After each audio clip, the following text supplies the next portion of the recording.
Hello, welcome. It's Francis here. Thank you for coming back to my channel. If this is your first time here, I bid thee welcome. There is a subscribe button below if you would like to help support my channel by subscribing. Also a bell to be notified as to when I upload more content. I'm coming to you from Ghana country, and as such, I acknowledge the Ghana people of the Adelaide Plains, being the traditional custodians of the land upon which I reside. So this video is going to be focusing on the upcoming full moon that we have. It's going to be on the 6th of October if you're in the US, but I think for most parts of the world, it's going to be on the 7th. And here in Adelaide, South Australia, it's going to be taking place at 2:17 p.m. So that is Australian Central Daylight Savings Time, because we are moving into daylight savings. It's also going to be a super full moon, meaning that in the moon's orbit around the Earth, which is ecliptic, it's actually closer to the Earth. It's going to be at 14 degrees and 8 minutes of Aries. And at a full moon, this is when the sun and the moon are opposite each other. So this means that the sun, I think, is in Virgo, in Libra. I'm getting my constellations, my signs muddled up. And it also means that the sun is shining on something that may have been hidden, revealing it, something that's coming into our unconscious awareness. So if you have a copy of your natal or your birth chart, look to see where 14 degrees, 8 minutes of Aries, or the same of Libra, is located in your chart. What house? Because this will be sort of highlighted during this full moon. And also look to see if you've got any planets or points near or conjunct to this point as well. So the Aries energy is about the self. Its motto is I am. But I'll come back to that in a moment. As I said, it is a supermoon, and due to the moon being closer to the Earth than it normally is, it does tend to have a bigger pull on the tectonic plates, on the tides, also on our psyches. This, in turn, could mean that you may feel yourself a little bit more sensitive around this new moon, which definitely is happening at the moment. Well, a few days out, but people's sensitivities are very heightened. Think back, if you can, to March this year, the 29th of March, I think, when we had the new moon in Aries. That was around the first solar eclipse of the year, which was, near the North Node. If you're into, I'm going to start choking now. If you're into manifesting at the new moon, what seeds, what thoughts did you have back in March, end of March? What were you planting there? Because now the moon has come to its fullness. Have these seeds come to manifestation? What is being revealed? So while we're talking about Aries, I think I should mention that Neptune is at 0 degrees of Aries at the moment, which, according to some astrologers, I'm not an astrologer, check out the links below, this is considered to be the creator degree point. It is, after all, the first degree of the zodiac. And Neptune is going to be staying here to around about 22nd of October, which means that anything connected with Neptune is going to be expanded into the public stage, because these are the wheel of points. And according to Pam Gregory, we're sort of talking about the oceans, the seas. We're talking about water in general. We're talking about toxicity and pollution. We're talking about deception, illusion, lies. And I find this very interesting because for the last, 6 months, probably longer, here in South Australia, we've been enduring a toxic algae bloom that has occurred in the Spencer Gulf, which is right next to Adelaide. It's been killing sea life, polluting beaches, no one's mentioned yet that I'm aware of, that's connected to the warming of the waters, the oceans. In America, there's talk, or coming out of America, there's talk of mining the Pacific sea floor for these rare minerals, again, with no thought being given to ocean currents. So there's all this sort of like connection in with water. And I guess in fairness, I should point out that some of the positive traits of this Neptunian energy includes sort of like healing, unconditional love, and also a greater sense of wellness. So it'll be interesting to see what will be sort of like brought onto the world stage. So when we look at Aries, ourself, it's energetics, because this is the sign that the moon is in, which pointed out that Aries is cardinal fire. First sign of the zodiac, as I've mentioned, it's ruled by Mars, the planet associated with war, which in itself, just at the moment, is in its ancient sign of rulership, that of Scorpio. And this means it is powerful, it's focused, it's passionate. Aries itself is related to, excuse me, I've got to frog my throat, is related to courage, strength, personal sovereignty. It is that spark that ignites new adventures, as well as being warlike, competitive, and also rather impulsive in nature.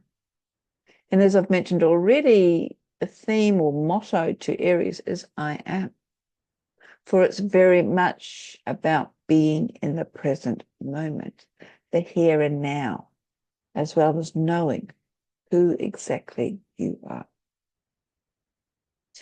As such, there is support during this full moon to take a leap of faith and to really push the boundaries or the restrictions, move beyond them, especially if you find yourself being stuck or playing it small.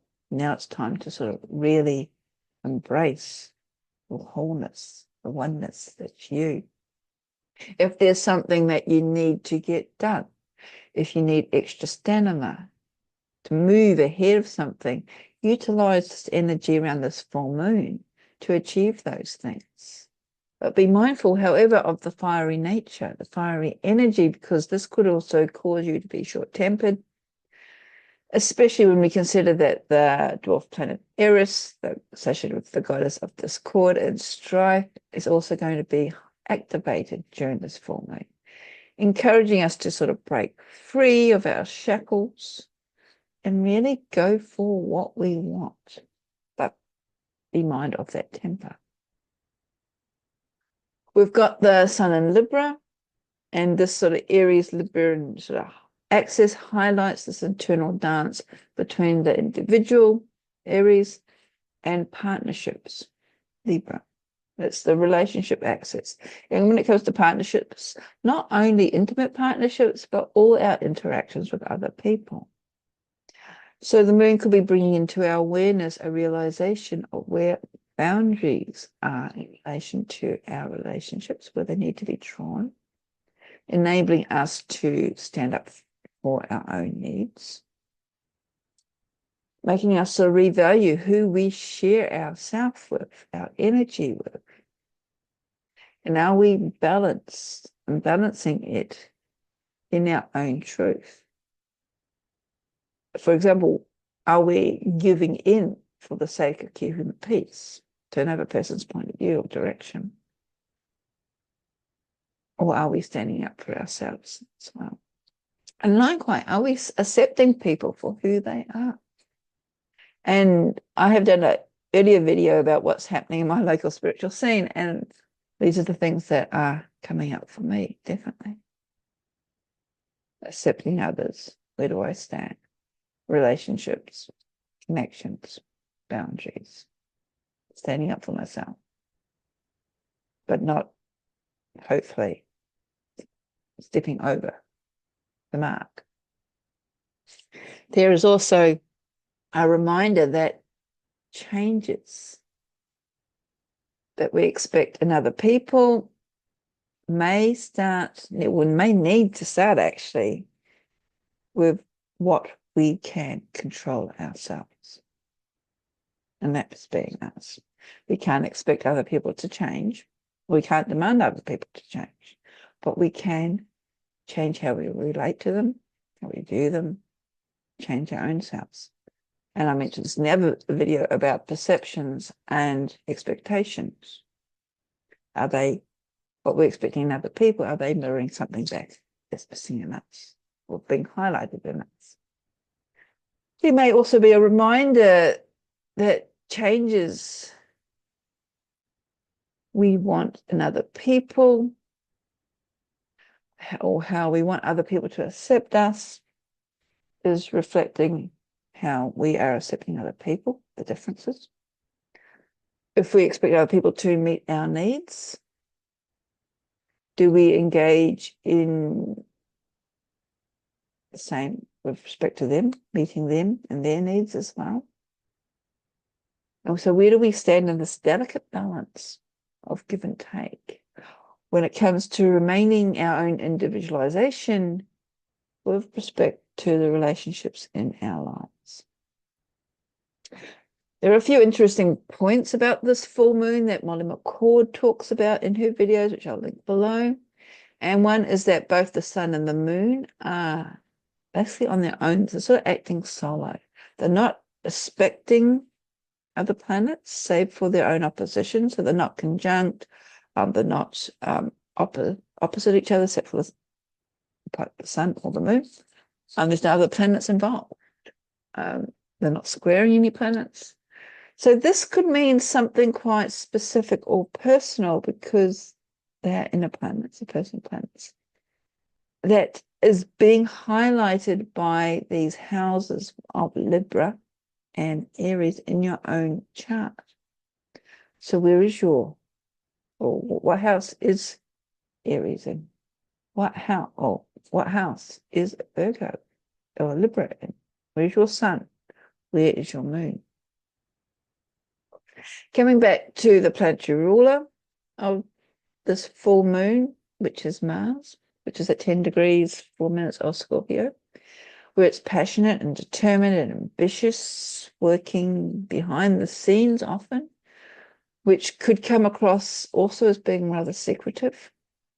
However, Mars is driven by truth and has the strength to face fears, which is interesting again because Molly McCord herself points out that on the same day that the full moon occurs, another personal inner planet, that being Mercury, arrives in Scorpio at 0 degrees 41 minutes, thus adding sort of more depth to what we want and what we're requiring to be facing, like our fears, which could actually be something that we are avoiding. So now is the time to sort of utilize that power, that sort of martial power, and bringing to the table something that we've been working through, letting go of that fear, even the ability to let go of, say, niceties that we've been playing for keeping the peace in order not to rock the boat, that we're holding back on speaking our truth, but in turn has actually been limiting us in order to reach our own potential. Mercury will also be in a square itself with Pluto. Pluto is at 1 degree 22 minutes of Aquarius, which tends to indicate that the secrets, the things that have not been disclosed, are coming to light. Scorpio is the sign of deep hidden secrets, often involving money, sexuality, whereas Aquarius is about the truth. And this square is due to Pluto slowing down because it's readying itself to station direct, and this will be taking place on the 14th of October. However, as Gregory points out, we are feeling this buildup of energy now, especially around the super full moon, because when these outer planets, like Pluto is an outer planet, slow down, it is like a big ocean liner slowing down so that as it's turning, there is a buildup of the power as it stations itself around. And again, this could result seeing big power plays in the world, or external exertions of power and the like. And I'm sort of smiling because this is sort of keying or highlighting aspects that have been happening personally for me, rightly or wrongly. We also have Jupiter at 23 degrees, 10 minutes of Cancer. So this is about self-care. It's also Cancer associated with motherhood and nurturing. It's offering a support and learning about past experiences because it's squaring to Chiron, which is at 21 degrees, 25 minutes of Aries. Chiron, of course, is known as the wounded healer. And it is about what has emotionally shaped and formed us. It's learning those lessons from that trauma, those traumatic experiences, those emotional upheavals that we've gone through our life. So it could be highlighting things that we've thought we have worked through that Jupiter may be bringing up again in order to bring us to a deeper connection with that wounded self and that gift that is in that realization when we spend the time working through these experiences. It is this sort of embracing this deeper level of self-awareness that Chiron is all about, the self-awareness of who exactly you are, and the acceptance of the experience that has actually brought you to this present point in time, this place, this identity, this current aspect of you that has made you.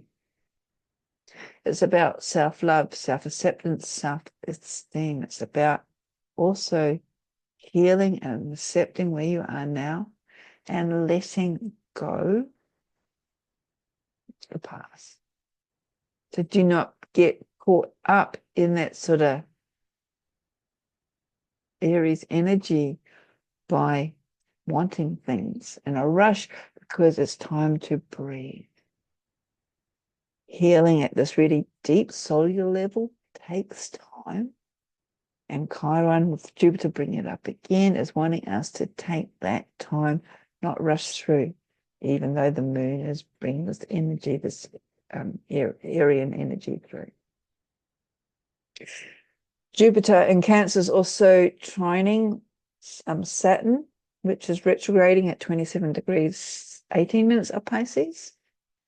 The exact will be taking place at the end of November, but this sort of the energetics are starting to take place now. And this trine, again, is about deep emotional clearing. Now, Molly McCord thinks that, or believes that it could also indicate almost karmic or spiritual level, the recognition of how far we've each actually come through, what we've actually worked through. Saturn itself relates to self-respect, integrity, honoring our responsibilities and commitments. It's also a realization of what we've been working through emotionally, our emotional stability, the renewal, and the satisfaction that will move into November. So it's quite a big full moon, being a super moon as well. Just a few events that I have coming up. If you are in Adelaide, you might want to join me down at the Sands at Largs Bay on the Monday evening. So that is actually our long weekend. So if you're not doing anything Monday evening, come down to Largs Bay around about just before 7:30. We will be moving down to the Sands to start at 7:30. I will put the links below if you want to join us. On September the 18th of October, this will be my next offering through the College of Psychic Studies, and it will be a workshop on establishing contact and working with spiritual beings, whether they are spirit guides, ancestors, the Fae. And it's entitled A Smorgasbord of Spiritual Connection. It's going to go for 3 hours, starting at 10:30 a.m. Now that's London time. I think it's round about, I have to double check with daylight savings, but I think it's 7:30, 8:30 Adelaide time. It will be live streamed. It will also be recorded just in case you would like to attend, but you can't make it or you forget, and you get a copy of the recording uploaded into your student profile as well. So check out the link below. Also, check out the links for the astrologers because they're the experts. I am not. And this weekend too, I will make mention that I am taking part in a new online event that goes over 3 days called Spectral Evidence. It's billed as an occult paranormal event.